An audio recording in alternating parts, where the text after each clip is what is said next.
কেমন আছেন সবাই? আশা করি ভালো আছেন। আজকের আমাদের ইন্টারন্যাশনালি গুরুত্বপূর্ণ টপিক হচ্ছে রাশিয়া। লার্নিং উইথ বিপর্নোগ্রাফিতে সবাইকে আমন্ত্রণ জানাচ্ছি। আমাদের বেঙ্গল সোসাইটির যে ওয়েবসাইট আছে, অর্থাৎ বেঙ্গল BNGAL, কোনো স্পেস হবে না, এরপর সোসাইটি SOCIETY.org। এখানে আপনারা ফ্রি পরীক্ষা দিতে পারবেন। পেইডও আছে, বাট উইকলি আপনারা ফ্রি পরীক্ষা দিতে পারবেন। এছাড়া হোয়াটসঅ্যাপ সহ অন্য গ্রুপগুলোতে অ্যাড হয়ে যাবেন। ডিসক্রিপশনে লিঙ্ক দেওয়া থাকবে। দেখেন, নানান ভূ রাজনৈতিক কারণে রাশিয়া খুবই গুরুত্বপূর্ণ। এবার আমরা রাশিয়ার কিছু বেসিক ডেটা এখন পড়ব। যেমন প্রথমে হচ্ছে আপনার রাশিয়ান সাম্রাজ্য। রাশিয়ান সাম্রাজ্যের এটা পরীক্ষা আসবে না। তো রাশিয়ান সম্রাটদের জার বলা হয়, এটা কিন্তু খুবই একটা লুক্রেটিভ ডেটা। ঠিক আছে? তো রাশিয়ার আপনার হচ্ছে জার বলা হচ্ছে, এটা আমরা পড়বো। রাশিয়া হচ্ছে জার বলা হচ্ছে। এরপরে দেখেন, আপনার প্রথম সম্রাট ছিলেন মহান পিটার দ্য গ্রেট। ঠিক আছে? পিটার দি গ্রেট উনি হচ্ছেন প্রথম সম্রাট। এটা মনে রাখার ট্রাই করা যায়। ক্রিমিয়ার যুদ্ধ 1853, এটা একদম মুখস্থ রাখা লাগবে। ক্রিমিয়া যুদ্ধ হচ্ছে 1853 হচ্ছে ক্রিমিয়ার যুদ্ধ। 1853 হচ্ছে ক্রিমিয়ার যুদ্ধ। দেখেন, 1853 সালে অটোমান সাম্রাজ্যের তুর্কি এলাকায় রাশিয়া আক্রমণ চালায়, তখন ক্রিমিয়া যুদ্ধ শুরু হয়। এবং হচ্ছে ব্রিটেন এবং ফ্রান্স হচ্ছে তুরস্ককে হেল্প করে 1854 সালে কী হয় বলেন তো দেখি। 1854 সালে গুরুত্বপূর্ণ একটা ডেটা কমেন্ট করে জানাবেন। আমি একটা ডেটা বলে দিচ্ছি। 1854 সালে ফোর্ট উইলিয়াম কলেজ বন্ধ হয়ে যায়। ঠিক আছে? আচ্ছা, দেখেন, আপনার 1854 সালে মিত্রশক্তি ক্রিমিয়ায় অবস্থিত রাশিয়ার নৌঘাটে আক্রমণ করে। পরবর্তীতে দেখা যায় যে রাশিয়া হেরে যায়। মানে 1853 সালে আপনার যে যুদ্ধটা হয়, ক্রিমিয়া যুদ্ধ, সেখানে রাশিয়া হেরে যায়। আমরা এই ক্রিমিয়া যুদ্ধের সাথে একজনকে পাই, তিনি হচ্ছেন ফ্লোরেন্স নাইটেঙ্গেল। উনি হচ্ছে আপনার একজন নার্স ছিলেন। ওনাকে বলা হচ্ছে আপনার আধুনিক নার্সিংয়ের পথিকৃৎ বা অগ্রদূত বলা হয় ওনাকে। উনি দিনের বেলা ট্রিটমেন্ট করতেন এবং রাতে আপনার ল্যাম্প বা মোমবাতি হাতে এসে আহত সৈনিক যারা ছিল তাদের খোঁজখবর নিতেন। এই জন্য তাকে বলা হতো লেডি উইথ দ্য ল্যাম্প। এটা কিন্তু পরীক্ষায় চলে আসে অলরেডি, 43-তে চলে আসছে। লেডি উইথ দ্য ল্যাম্প হচ্ছে কে? Florence Nightingale. উনি ক্রিমিয়া যুদ্ধ 1853 সাথে কানেক্টেড। কেমন?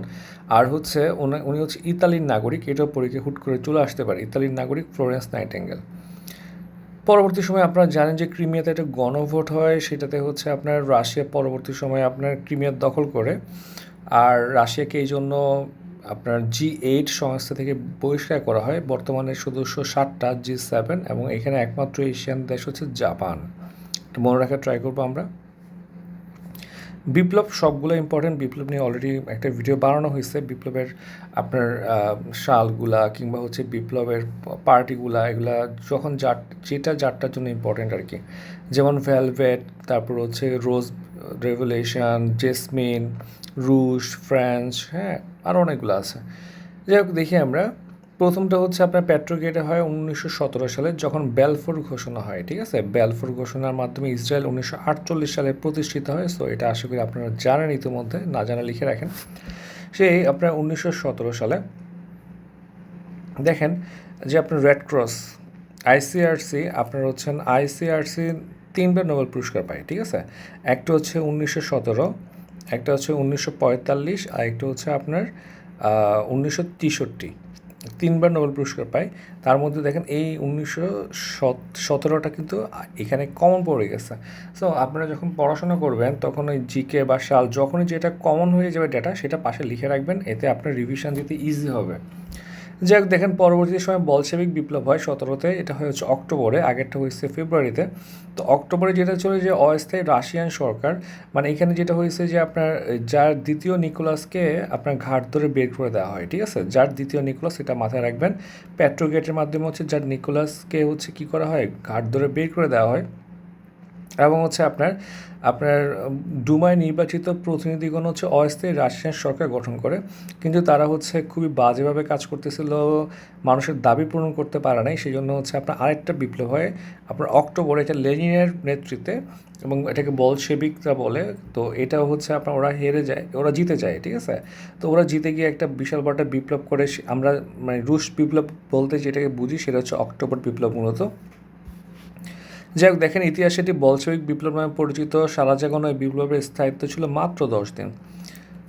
রাজধানী পরিবর্তন আপনার রুশ বিপ্লবের পর 1918 সালে 12 মার্চ রাজধানী হচ্ছে মস্কোতে হস্তান্তর করা হয়। এটা খুব একটা ইম্পর্টেন্ট না আর কি। বিপ্লবী রুশ বাহিনীকে রেড আর্মি বলা হয়, এটা পড়তে পারেন, রেড আর্মি বলা হয়। লেনিন তো আমরা জানি, ওনাকে আমরা ইথিক্সও পড়ি, ওনার কোটেশন আমরা মুখস্থ করি, বইয়ের নাম মুখস্থ করি। দেখেন উনি হচ্ছে রুশ বিপ্লবের মহান নায়ক। তার মরদেহ হচ্ছে মস্কোর লেনিন জাদুঘরে সংরক্ষণ করা আছে। জাদুঘরের আপনার উর্দু ভাষা হচ্ছে আজবখানা, সুন্দর না? আজবখানা, আজবখানা মানে জাদুঘর। ওনার বই হচ্ছে imperialism the highest stage of capitalism, এটা হচ্ছে 38-এ আসছে, এটা আরও আসে, এখানে হয়তো দেয় নাই। দেখেন সোভিয়েত ইউনিয়ন যে আপনার 1922 সালে গঠন করা হয়, সেটা টিকে ছিল 1991 পর্যন্ত। 91 পরবর্তী সময় হচ্ছে সোভিয়েত ইউনিয়ন ভেঙে যায়। তাহলে বিশ্বের প্রথম সমাজতান্ত্রিক রাষ্ট্র সোভিয়েত ইউনিয়ন হচ্ছে যাত্রা শুরু করে হচ্ছে 22-এ। তারপরে হচ্ছে আপনারা জানেন যে কোল্ড ওয়ার চলার পরে আপনার 1991 সালে হচ্ছে রাশিয়াটা ভেঙে যায়, ইউএসএসআরটা মূলত ভাঙে। তো ইউএসএসআরটা ভেঙে হচ্ছে 15টা স্বাধীন রাষ্ট্র হয়, যেমন হচ্ছে রাশিয়া, রুশ ফেডারেশন, মলদোভা, বেলারুশ, আজারবাইজান। বেলারুশের রাজধানী পরীক্ষা আসে মিনস্কো, হ্যাঁ। আজারবাইজানের হচ্ছে রাজধানী হচ্ছে বাকু, এটা পরীক্ষা আসে। আর্মেনিয়ার রাজধানী হচ্ছে ইয়েরেভান, ঠিক আছে, ইয়েরেভান। তারপর হচ্ছে কাজাকিস্তান, ঠিক আছে, কাজাকিস্তান হচ্ছে কি আপনার আস্তানা। উজবেকিস্তান হচ্ছে রাজধানী তাশখন্দ, হ্যাঁ। তুর্কমেনিস্তান হচ্ছে আশাকাবাদ। তাজিকিস্তান হচ্ছে দুশানবে। কিরগিজস্তান হচ্ছে বিশকেক, হ্যাঁ। এই আপনার তারপর হচ্ছে ইউক্রেন রাজধানী আমরা পারেন। তারপর এস্তোনিয়া, লাটভিয়া, লিথুয়ানিয়া, তিনটে একসাথেই থাকে, এবং জর্জিয়া। এই কান্ট্রিগুলো হচ্ছে আপনার কি হয়, আপনার সেপারেট হয় রাশিয়া থেকে বা রুশ ফেডারেশন থেকে। এবং এই যে কান্ট্রিগুলো বের হয়েছে, এই কান্ট্রিগুলোকে নিয়ে আরেকটা সংগঠন বানানো হয়, নাম দেওয়া হচ্ছে Commonwealth of independent state, CIS, ঠিক আছে, সিআইএস। এটা হচ্ছে দফতর হচ্ছে মিনস্কো, বেলারুশে, ঠিক আছে। এটা 1991 সালে প্রতিষ্ঠা করা হয়। সদস্য হচ্ছে সোভিয়েত ইউনিয়ন প্রাক্তন যে কান্ট্রিগুলো আছে, পূর্ণ সদস্য 9টা, সহযোগী সদস্য হচ্ছে 1টা। তুর্কমেনিস্তান আমার লাগবে না। স্তালিন কিন্তু আপনার চীনা, উনি হচ্ছে প্রথম পঞ্চবার্ষিকী পরিকল্পনা করে। এটা হচ্ছে আপনার প্রথম বিশ্বযুদ্ধের কারণে যে রেসেশনটা হয়, সেটা হচ্ছে কন্ট্রোল করতে ওনাকে অনেক হেল্প করে। মিখাইল গর্বাচেভ হচ্ছে আপনার সোভিয়েত ইউনিয়নের সর্বশেষ প্রেসিডেন্ট। তিনি হচ্ছে প্যারেস্ট্রয়িকা এবং গ্লাসনস্ত নীতি আপনার মেনে চলেন আর কি, বা প্রবক্তা বলা যায়। প্যারেস্ট্রয়িকা অর্থ হচ্ছে সংস্কার বা পুনর্গঠন, আর গ্লাসনস্ত হচ্ছে খোলামেলা আলোচনা, হ্যাঁ। এটা মনে রাখা একদম ইজি। গ্লাসনস্ত মানে কি, গ্লাসের মতো মনে হচ্ছে না, GLASS।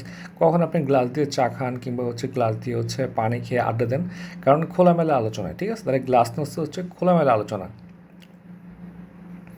বিভিন্ন অঞ্চল দেখি, চেচনিয়া হচ্ছে ককেশাস অঞ্চলের মধ্যে অবস্থিত মুসলিম অধ্যুষিত একটা অঞ্চল, এটা মাথায় রাখতে হবে।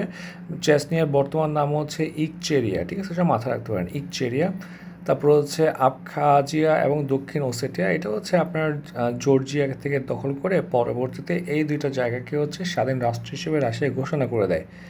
ভ্লাদিভস্টক হচ্ছে রাশিয়ার পূর্বাঞ্চলে অবস্থিত একটা শহর হচ্ছে ভ্লাদিভস্টক। এছাড়া আরেকটু ডেটা যদি আমরা দেখি, তাহলে হচ্ছে দেখি দ্বিতীয় বিশ্বযুদ্ধের পিতৃভূমি বলা হচ্ছে রাশিয়াকে। রাশিয়ার বর্তমান প্রেসিডেন্ট ভ্লাদিমির পুতিন অনেক বছর ক্ষমতায় আছে, আর বর্তমান প্রেসিডেন্টের মেয়াদ হচ্ছে 6 বছর।